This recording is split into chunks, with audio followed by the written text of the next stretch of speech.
whine about being alone? If so, I'm January Jones. I've been married and I've been a widow, and I know how hard it is to face the world alone. However, now I'm here to help you learn how to stop with the whining and start with the winning. The reality is that you can't appreciate how wonderful it is to be single until you are stuck in traffic with a car full of whining kids, or caught having dinner at Chuck E. Cheese for the third time in the same week. The reality is that singles often think they have something to whine about, and they do, but they need to remember that sometimes their complaints couldn't possibly hold a candle to those of their married friends. When singles whine about growing old and being alone, for instance, I usually suggest that they get a pet, or better yet, several of them. There are so many smart people who are settling on pets these days instead of humans. Pets are always glad to see you, they never talk back, and they're always there when you need them, as long as you feed them regularly.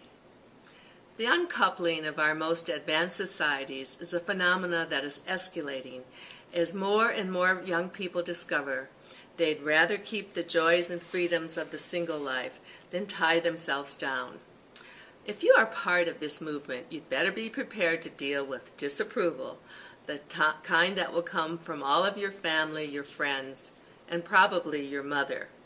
They can't figure out how you became so much smarter than them. One gal recently told me there are easier things in life than finding a good man, like nailing Jell-O to a tree, for instance. Singles love to whine about their love lives, such as, "I don't have one," or "Why don't I have one?" The supposedly bountiful love life of singles is a wondrous mystery to most people, including the singles themselves. Finding the right person and trying to maintain a relationship can be frustrating, depressing, and downright discouraging. And playing the field can be especially perilous in today's world of sexual promiscuity. It's not easy no matter what age or gender you might be, and it never has been. But nowadays it sure does seem a bit harder to find that special someone, despite the supposed ease of internet dating. The jump right in and get your feet wet cure works wonders for those who are willing to give it a try. Remember that you have nothing to lose except your pride, and that you have a lot to gain if you actually find someone with whom you share a natural connection. If true love isn't just waiting around for you somewhere obvious, you might as well have some fun looking for it in all the wrong places. It's the ultimate hide-and-seek game for all ages. I've noticed that singles, both men and women, do whine a lot about their weight. You know, a diet is a penalty we pay for exceeding the feed limit. Who hasn't said, "I'm so fat, I hate myself like this"? This sort of whine, shared by all sorts of singles of all ages and all backgrounds, is fueled by our material culture, which values slimness above health or self-esteem.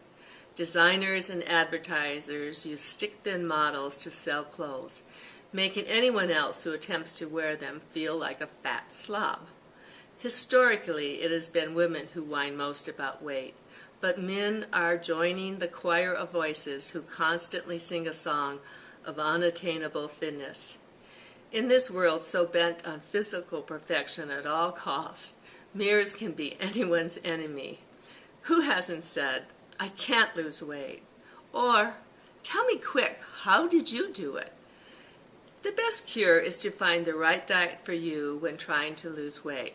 This is a quest that may take a lifetime. An even better cure is to live a healthy, sensible life, nourished by a reasonable diet that suits your body type. This is sage advice I am only attempting to follow after more years than I want to admit. Like many of the most basic and logical things in life, it is one of those things that's far easier said than done. Now let's talk about some real problems like your hair.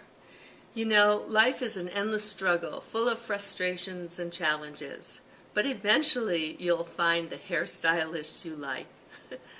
Who hasn't said, My hair's a mess. This is mostly a woman's issue, but it is a big one with men too, such as young men going bald. A bad hair day can be caused by a multitude of mishaps. It could be due to bad cut, bad color, bad shampoo.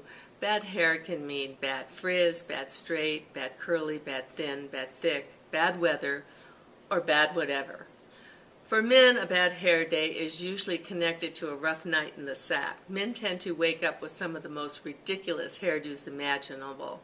It's called bedhead, and they love it, even going so far as to use hair products to simulate that look. You'll often hear, "I need a good haircut." Again, find a good hairdresser will take care of this whine. It is never easy to find your own special hairdresser, but it's the only solution. Be prepared for many disappointments, and remember that you should never ever give up on this quest. As for men who experience bad hair days, try the shave your head cure. It's so in. If you are already bald, the good news is that bald is the new hot. Now for the 1 second, 1 word quick cure. This cure is one that can help anyone who is stuck on himself, single or not, start thinking about others, or at least pretend you are interested in others. It also is a good way to meet someone you might enjoy getting to know, which can never be a bad thing when you're single. To stop self-centered whining before it starts, all you need to do is eliminate 1 word from your vocabulary. It will only take 1 second to get rid of 1 word for a quick cure. And that 1 word is I. When you think about it, every conversation that ends up with a whine usually starts with the word I. For example, I don't want to, I don't like it, I want it my way. I. If you can stop saying I, it will stop you from whining. Without I in the whine, most complaining is irrelevant. What would I suggest doing instead of whining about your own obsessions? How about starting every sentence with a question addressed to the other person? Try asking them about the who, what, where, when, or why in their lives. Their answers will be more interesting than you could ever imagine. New knowledge gained this way stimulates the brain and makes for a more fulfilling and healthful life. Or so I am told. And always remember, no matter what you do, stop whining, start smiling, and if that doesn't work, start eating chocolate. Lots and lots of chocolate.